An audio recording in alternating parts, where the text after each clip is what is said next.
spot. A little different. Well, good morning. We will continue our study of Isaiah.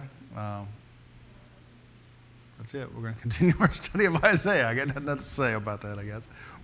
It's been taking a while. It's good stuff. I think, some of the things I've seen, I've opened my eyes to, as Matt's doing some of the minor prophets and stuff. Some of the wording's the same. Some of the, the times, the Assyrian captivity, the Babylonian captivity, looking to Christ. You know that kind of stuff, and you see it in the language. So it's helped with that kind of thing too. So I'm going to continue. Resources, I don't know. I used to put all this stuff on. I added one, so I put it again. Bible Gateway is where I get my scripture. I just cut and paste that way. I got commentaries. I use Kaufman's commentary on studylight.org. Kaufman's a Church of Christ guy out of Abilene. Barnes's notes. I don't know what Barnes is. His stuff's old, but he's got some really nice. It's old. It really. I think. It's not like 1850s like Clark or something, but huh? Man, you can't even. I have a hard time reading his stuff. He is so wordy. It just goes on and on, and he's got some good stuff. But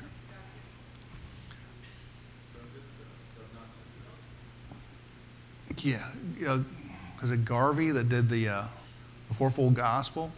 His stuff's really good, but he takes the Fourfold Gospel and he folds them together, and his is tricky. Barnes got some good stuff, but he comes from a different era and he comes from a different background. I think Barnes is either Baptist or Presbyterian. I'm not really sure which.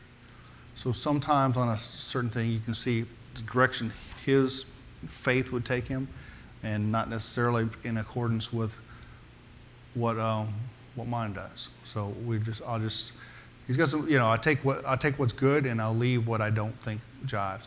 And a lot of times those two will not jive. So, and Kaufman sometimes calls out, well, these people say this, and these people say this, and this is what I see.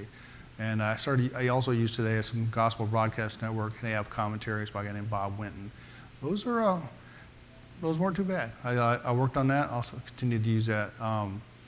He's got some comments on each verse. He's also got kind of cross-references verses from the words and stuff, and not too bad. They're free on Gospel Broadcast Network's website. So a little bit of each. And again, so I use 3 commentaries. That means I got 3 different opinions of something, and you'll get number 4. That's where you'll get. Is this all stuff guaranteed? Sort it out for yourself. That's about what I can really say. I think I've come to the conclusion, no matter how much of an expert you think you are at something, you're never an expert enough to really just stake your life on something. So, anyways. The glorious future. Chuck started Isaiah 32 last week, and we'll finish Isaiah 32.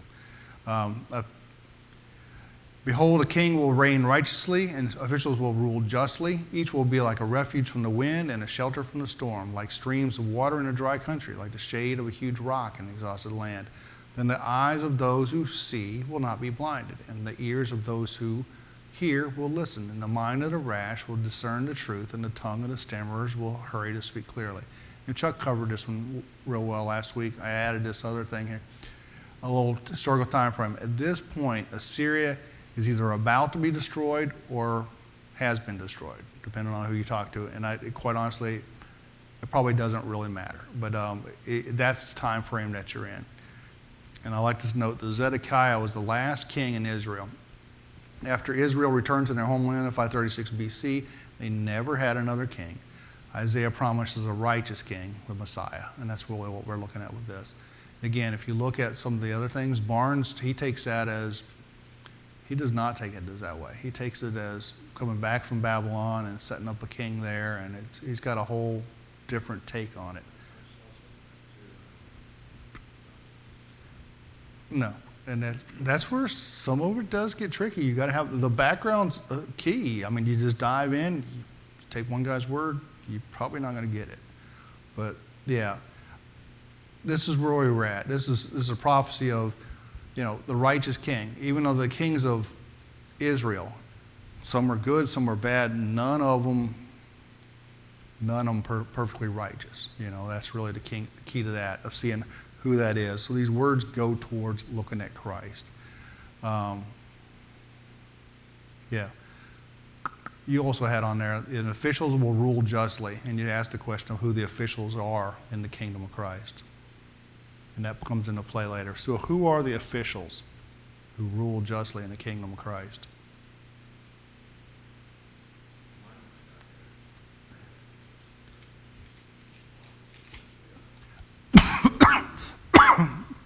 Yes. Given the responsibility to spread the word, and you're right. As you go farther, I'm going to say that the apostles will be the first level at, and us as priests would pick that level up. And we should deal with it justly. And as you finish the chapter, that justness and that righteousness really comes into play. So.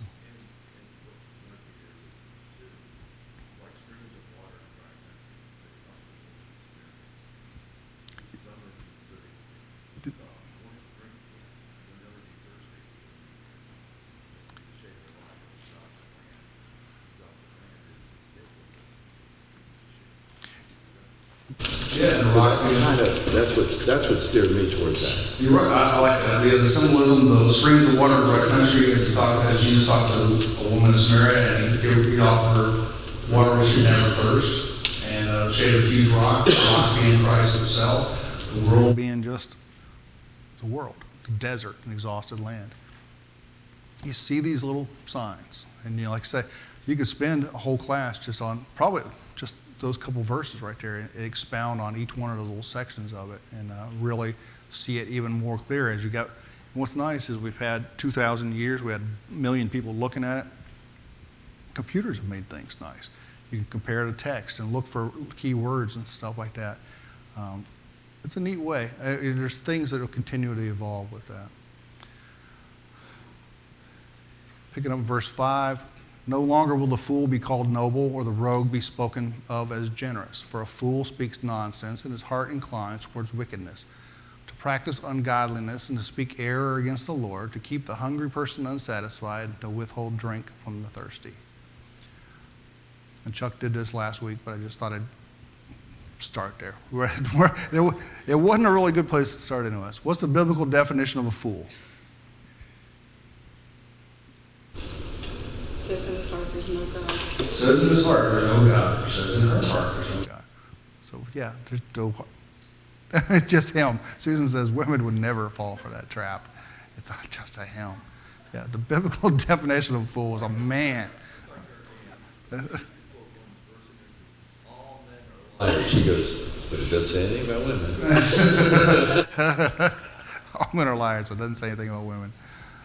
But you can pick out a lot of crazy stuff if you want to be that way.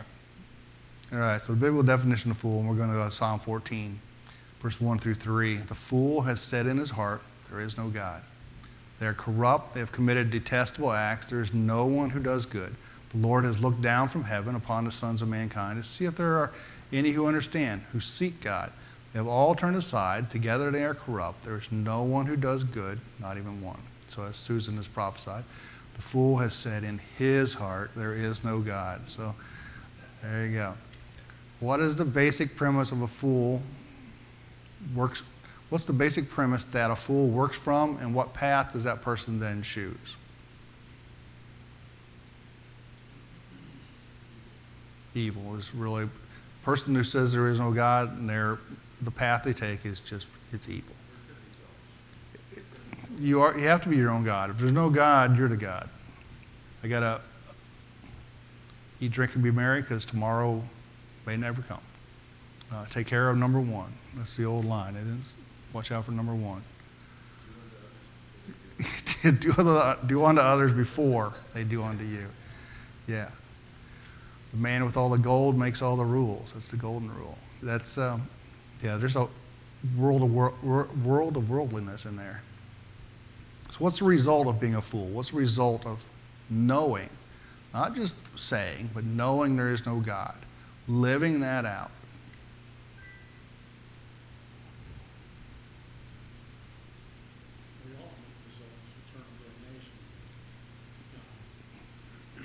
And you try to take as much as you can. The ultimate result is you turn to damnation. it becomes its own religion. It's the religion of no God. And they create their own religion, they have their own set of rules, they have their own set of talks, they have their own version of eternity. It fights against God. Yeah, it fights against God. Absolutely. It creates chaos, it's corruption.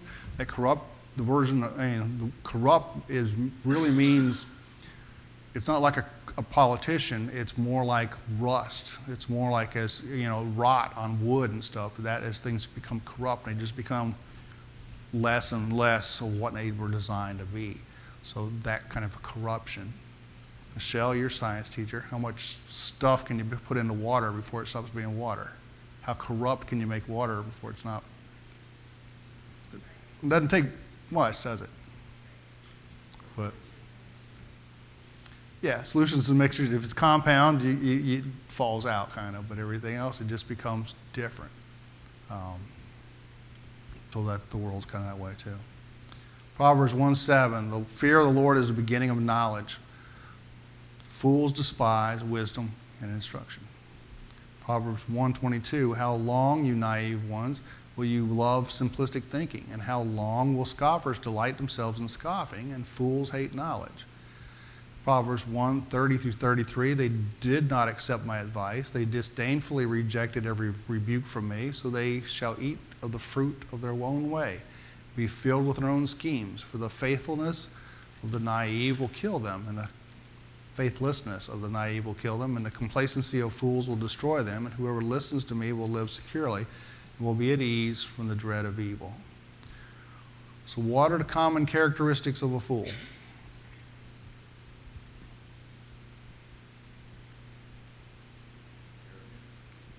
Yeah, you definitely see arrogance. Right?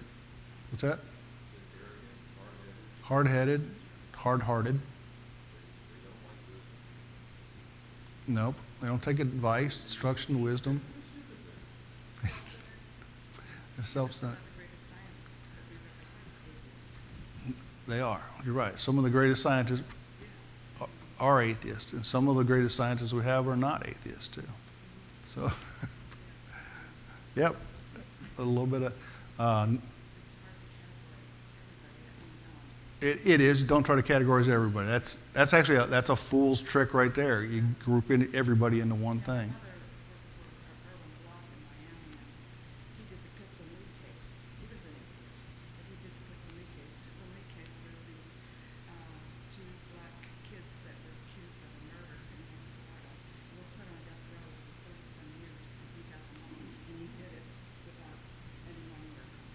Wow.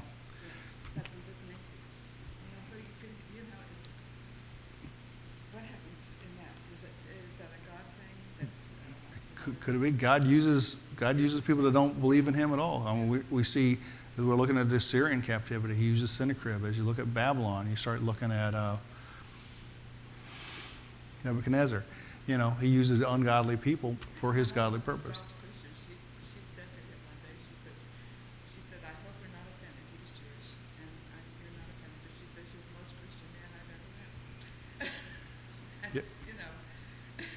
Is it C.S. Lewis that was an atheist, and he started out to prove there was no God and ended up writing all kinds of Christian literature?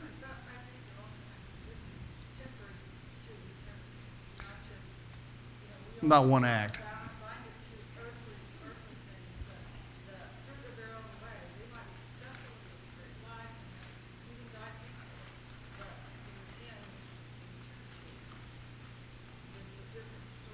I like that, yeah. In eternity, it's a different story. They may succeed in this world, but that's where it's at. Isaiah 32, 5-6. I went back. No, I didn't go back. No longer will the fool be called noble, or the rogue be spoken of as generous. For a fool speaks nonsense, and his heart inclines towards wickedness. To practice ungodliness and to speak error against the Lord, to keep the hungry person unsatisfied, and to withhold drink from the thirsty. So why do people regard a fool as someone who is noble? And again, the fool being someone who says there is no God. Why are some of these people held in high esteem?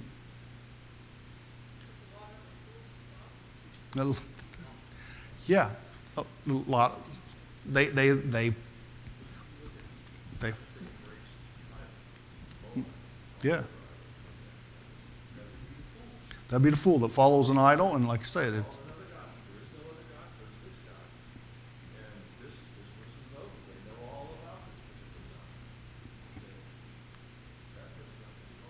you speak confidently, you become, people will grasp onto anything. It's just, yeah, that's true. The devil believes, and yeah, Satan knows who Christ is. Satan knows who God is, and if he can convince you not to, you're on. He's got it. His house gets fuller. It's a gotcha. Yeah, that's really what it's at, and that's what it is. Somebody speaks confidently enough, and there's enough fools. There's enough people who don't know God. That's again the purpose for evangelism. Spread it. You know, not everybody knows God. What you pick up on TV or from your friends it isn't enough. So, where does the fool lead you, and how does the fool do it? Guess we kind of already answered that one, though, didn't we? Yeah. So.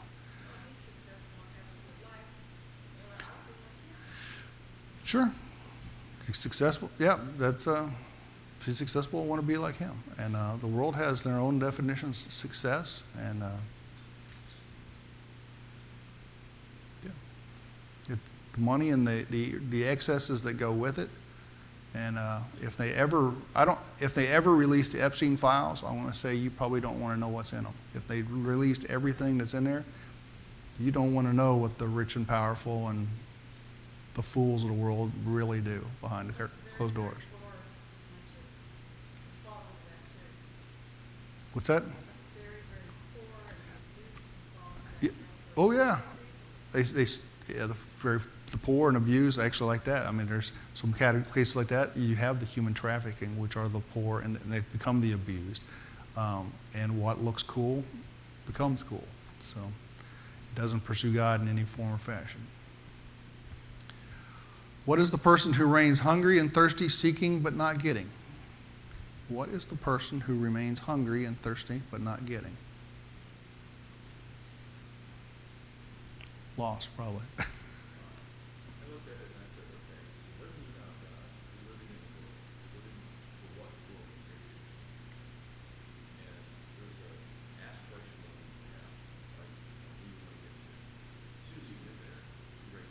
Raise the bar.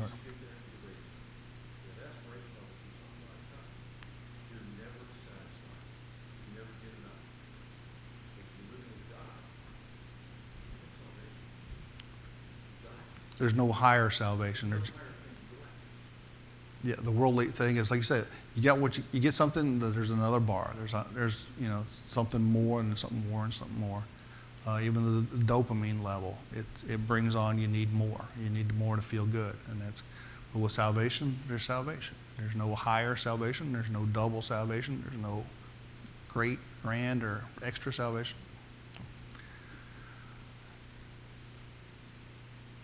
Yeah, and keep the hungry person unsatisfied, and withhold drink for the thirsty. That's all they get is more thirsty, more unsatisfied, and it's really what you're saying. Verse 7, as for a rogue, his weapons are evil, his devices wicked. He devises wicked schemes to destroy the poor with slander, even though the needy one speaks what is right. But the noble person devises noble plans, and by noble plans he stands. Who would you describe as rogue? And if you use a different version of the Bible, the ESV and NIV use the word scoundrel. The New King James uses schemer, and the King James uses churl. Definitely not a word I've used in the past week. Anybody use churl this week? Jessica knows some people she's already ready to call a churl. So how would you describe this person, and would it be different than what Isaiah describes here? So let's start out with, how would you describe a rogue, a scoundrel, a schemer, a churl? Jamestown. Jonestown, yeah. Yeah, you're right. There. Yeah, definitely there. That's I remember as a kid hearing that on the news, and that was probably one of the creepiest things I ever heard as a kid, was the Jonestown massacre. How you could ever convince somebody of that kind of stuff. Yeah, 900 people? 900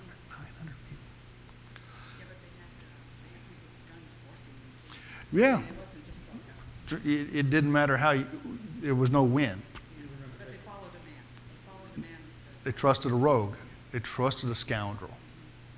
Yeah. Yeah, drinking the Kool-Aid. Yeah, we use that a lot of times. And it's, Chet? If you look back through history, it's usually the religious people that are the biggest scammers. Religious people, yes. People are always looking for something better. They can, unfortunately, they are. We find the biggest scammers, the biggest tied to that. I can get you closer to God, but that's going to cost you. You know, They always say if you give a lot of money, you'll receive all the rewards. sure. Yeah, the gospel, the prosperity gospel. Sure.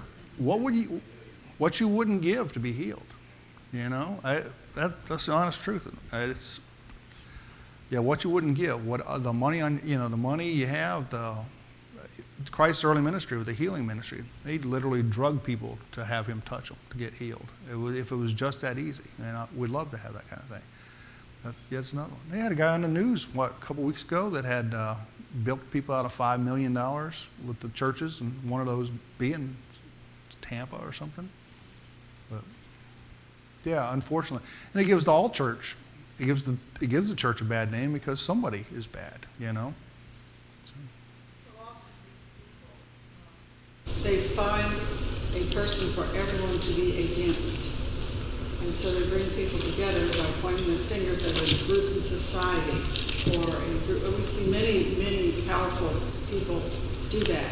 Yeah. And once they can get people to pick on that person, then when they corral them, then they have to find somebody else. Hitler's a perfect example of that. He started out with one and then ran out of Jews and went to Polish and ran out of Polish and went to, he always didn't like the rich. And so look what he managed to do. Talk about a rogue and a schemer. Yeah. Yeah. And 80 years later, that's still on people's hearts. No, yeah, nobody's matched that, thankfully. But they were together. They were cohorts. For a while. Until you separate They attacked each other. Yeah. Separate people. You find an enemy, then you put everybody on that enemy. And then, if you're focusing on this, you ain't got time to think about that. Yeah, the guy. Yep.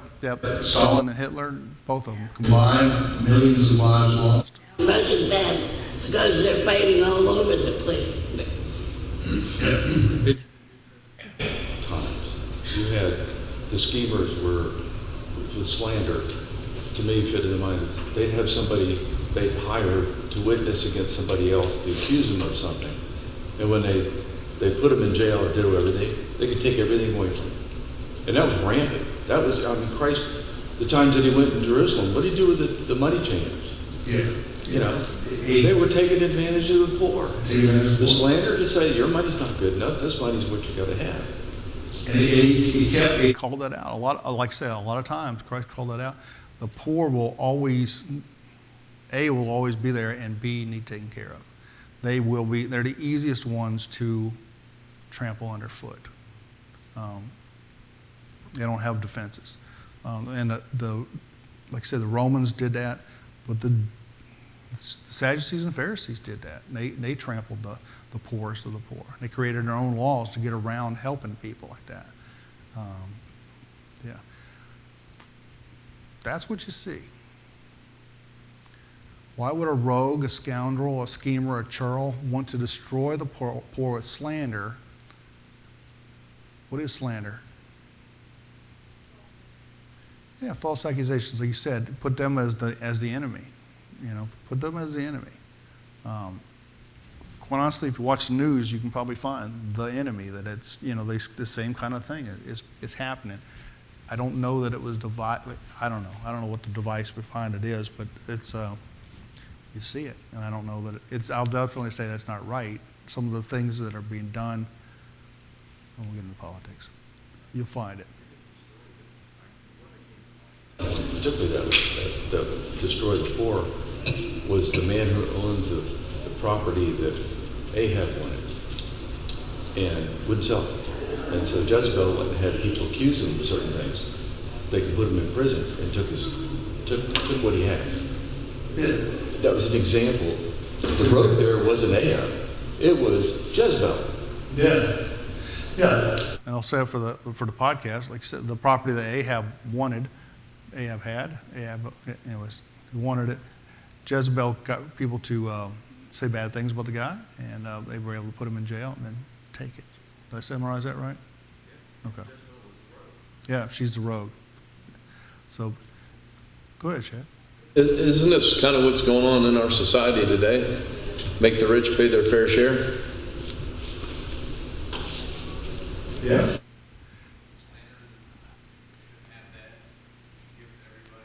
It kind of is happening now, I think. Yeah, you see that? And the destruction of the poor is something you see too. That these are the enemies and stuff. Have you seen the license plate readers around? The ones with a solar panel and stuff? They're just a single pole and a solar panel, but there's a camera on this side that reads license plates. They read a lot of license plates. In some aspects. Politicians in general, I'd say, kind of fall into that category. Statesmen are different. Politicians. I'll leave it. But the license plate readers, I see them. You'll see them on the roadsides. But yesterday I went to Home Depot, and there's two of those as you come in, and they're reading license plates on the way in. Who are they looking for? Construction workers, landscapers. So. And again, at what level? Get the rapists and the murderers and stuff off the street. That's good. Family man trying to make a living. A whole different level of that. And like I said, I'll try to keep my own politics out of it. Isaiah 32:1. Behold, a king will reign righteously, and the officials will rule justly. And this is where we started today. So, who are the officials? The rogues in this thing are the officials too. Their weapons are evil. They devise wicked schemes to destroy the poor. They don't speak what's right. They devise noble plans. A reminder, who were the officials in verse 1? In the new kingdom, the kingdom of Christ? It's us. It's us. And this is the warning that we should never fall into this trap. Chuck? Yeah, it's a warning that we should never fall into this trap. It's an easy trap to fall into, unfortunately. Talked about what we see in the world around us. If you got more, think about it, talk about it. We see a lot of rogues. Do you see a lot of noble people? Do you see a lot of people? Do you see a lot of noble people? You're looking at them, right? It's a small circle sometimes. With the plan to get to heaven, it's a small circle. And then again, it gets into the church. Do you see rogues or noble people? And it better be noble people, to blackball people. The job is to get more people through the narrow gate. The job is not to get less people through the gate. So that.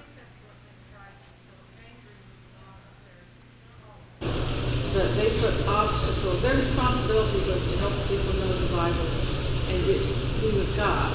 And instead, they took advantage of the people and put obstacles in between. You have to do this and you have to do this and added things. And it made them angry because that was so wrong in their responsibility. They were being rogues. The Pharisees and Sadducees were being rogues. They were they would put hurdles to keep people out. You could never be Jewish enough. You could never be clean enough. And you see that as they attack Jesus. Well, he didn't wash his hands. He healed somebody on a Sabbath day. He could never be clean enough. Chuck? Where you're going on that is they went rogue. You had the pentateuch, but that wasn't good enough. They had to write the Mishnah and the Gemara in order to have their own rules. They went rogue. They went off of what God said and went off in their own direction with all these things that they could use, that they could manipulate. If you think that makes you cleaner and helps you, go for it. You know, if it becomes a stumbling block for someone else, it might not be the right one. I think is it Matthew 10, Matthew 11? Jesus calls them out and basically says the traditions of man get in the way of keeping the laws of God. And, you know, to love God with all your heart, mind, soul, and strength, to love one another as yourself. Sometimes that stuff would get in the way of that, you know. So my fellow princes, I'll just throw it out there, my fellow princes, not my fellow princess, I guess, right? But so how are we doing? How are we doing? And I'll leave that on your own. You don't have to talk about how are you doing yourself, you know? How's the church doing? How's our congregation doing? You know, we're one spot, we're one place. But how's it doing? Is it bringing people closer to God, Christ? Is it bringing people closer to God? Is it changing the world around us? Is another thing. We should see a change in morality. We should see the outreach to the poor, the outreach to those who are fools, that don't know God and need to know God. There's a lot of stuff to it, a lot of pieces to move. So, leave you with that. How are we doing? Last part of that chapter 32, Isaiah 32, verses 9 through 12. Rise up, you women who are at ease, and hear my voice. Listen to my word, you complacent daughters. Within a year and a few days, you will be troubled, you complacent daughters, for the vintage is ended, and the fruit gathering will not come. Tremble, you women who are at ease. Be troubled, you complacent daughters. Strip, undress, and put sackcloth on your waist. Beat your breasts for the pleasant fields, for the fruitful vine.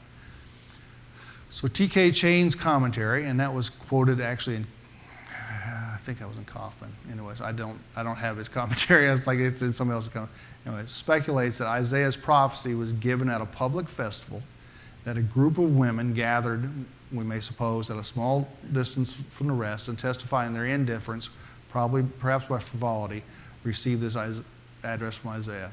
So kind of if you picture it, that there's a festival of some sort. Isaiah has the stage. Isaiah is given a prophecy, and he speaks to a group of women who are off to the side, who are, they testify their indifference. Go home, you old geezer. You know, we don't want to hear about God. We don't want to hear about, you know, as we saw, I know a couple chapters ago that was called out. Amos has a section where they call that out. They may have been that way, their own frivolity, and just not interested in what Isaiah had to say. So this may, and I'm going to just leave it as may, but that's who he's directing it to, and it may be just the women of Judah in general, because it really gets in a little deeper than that. So what are they complacent about? They don't want to hear God's word. You know, they're just complacent about it. Yeah, that guy he talks all the time. This is the 32nd time that he's written a chapter and talked.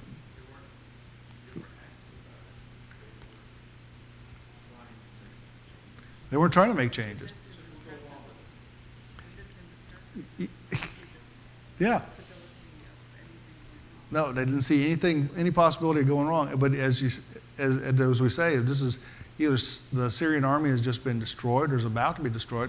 They've watched them destroy Judah city by city by city. It's on the headlines. It's on their social media feed. It's everywhere. When they saw it, and it's like, it's okay. It'll be all right. It'll be all right. What they're being warned about, what are they being warned about? Verse 10. With war, there's famine. You're right. And even if the war ends, it's a coming famine, is really what you'll see. It says in verse 10, it's for the vintage is ended, the fruit gathering will not come. Yeah, if you're not stable enough to plant and to water and to grow, and you can't harvest either. When's that coming? Verse 10? In a year and a few days. So that's, like I said, with the multiple commentaries, that kind of puts things different, and that's where I see the time frame of this being the destruction of the Syrian army. The army's killed, Sennacherib goes back Babylon comes later, but it puts it in a different time frame. So this is probably a year before that all happens. How should the women react to the coming troubles? What's he tell them to do? Prepare is one way. Humble yourself. Humble, mourning, even, This is mourn the way that Judah, Israel has acted. They've ignored God's word. The Assyrian captivity comes because they've ignored God. They've put him last. They've done what's right in their own eyes. Mourn what you had.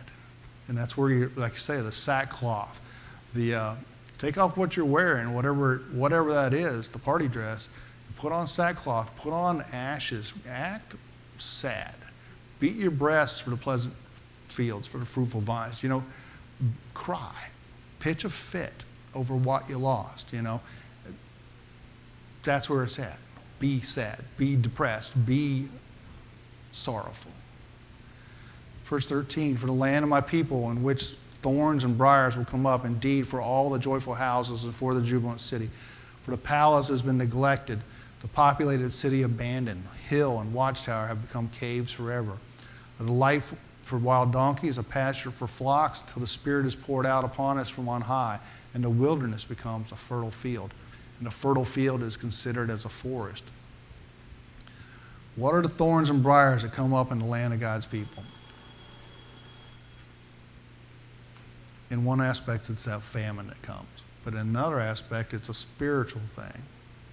We've talked about that too. The Sadducees, the Pharisees, they block people. They become thorns and briars. So you don't see the beauty of God's kingdom. You don't, at that time, for them then, it was Judaism. It blocks them from seeing Christ even later. They don't see Christ. So they become thorns and briars.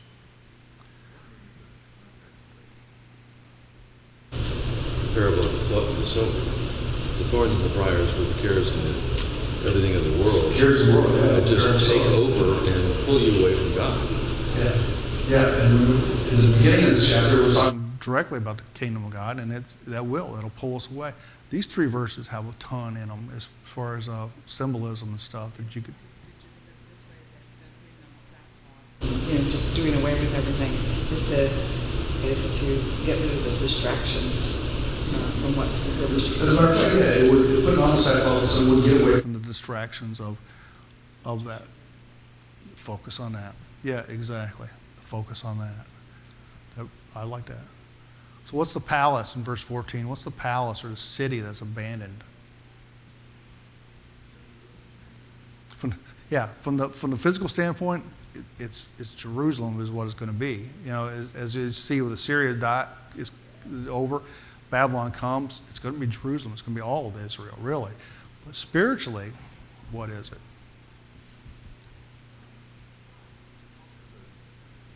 Presence of God, yeah. As Judaism ends, really, with the death, burial, and resurrection of Christ, even with the destruction of Jerusalem in 70 AD, you lose Judaism.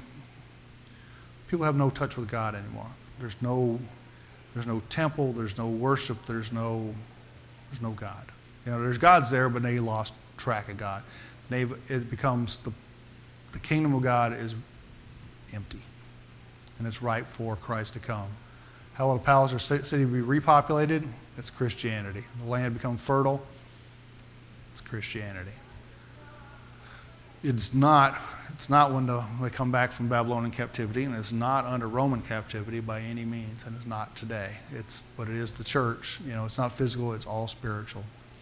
When the wilderness becomes a fertile field, the wilderness usually represents the outside, the Gentiles, in fact, is probably the wilderness. That's the fertile field, and you'll see that the gospel starts with the Jews. It works so far. There's a lot of problem with them. Some of them chase gospel away. The wilderness has become fertile. You see that with Paul's mission trips. He goes into places that did not know God. And they were the Gentiles. They were the dogs, the wild lands, essentially, and the most fertile field. And you find, even today, how many of us are Jewish Jewish by genetics? Probably not too many of us. But or at least you don't know. It goes back 100 generations to find that. But, so most of us are Gentiles in some form or fashion, and that's what's fertile. In a fertile field, Judaism becomes like a forest. There's just less and less work that got done in that. 16 through 20, we'll finish off this chapter. Then justice will dwell in the wilderness, righteousness will remain in a fertile field. The work of righteousness will be peace, and the service of righteousness, quietness and confidence forever, when my people will live in a peaceful settlement, in secure dwellings and in undisturbed resting places. And it will hail when the forest comes down, and the city will be utterly laid low. How blessed will you be, you who sow beside all water, who let the ox and the donkey out freely. Peaceful settlement is the church. That's what it is. It's all spiritual. It's not physical. It's all spiritual. That's the peaceful settlement. You look around the outside, you leave here today, look for peace. I dare you to. You're going to find it in Christ, but you won't find it much other than that. And the other one, what will be sown by the waters? What does it mean? The ox and the donkey who are let out freely. Verse 20. Sow what beside the waters? What seed are we sowing? Salvation, yeah. Salvation via the gospel, through Christ. What's it mean to let the donkey and the ox out freely? The workers. I would say that's the workers. Let the workers work. Steve knows one of my favorite verses is don't muzzle the ox. Sometimes working for the church is extremely amount. It's like, sometimes we're going to, buying dinner is going to be part of the, don't muzzle the ox. You still need to eat while you're working, so. So anyways, the workers who will take that gospel out in the world. I'm going to leave 33 for you.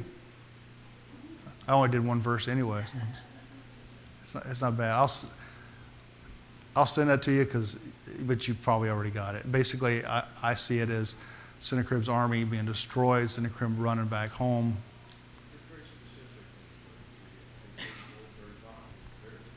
Yeah, and I think even 36 and 37 go back to this too. But this chapter described by James as the final prophecy of Isaiah relative to the destruction of Sennacherib's army.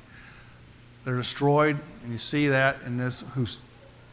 He takes a bribe from King Hezekiah. I guess I will. That's all I get anyway.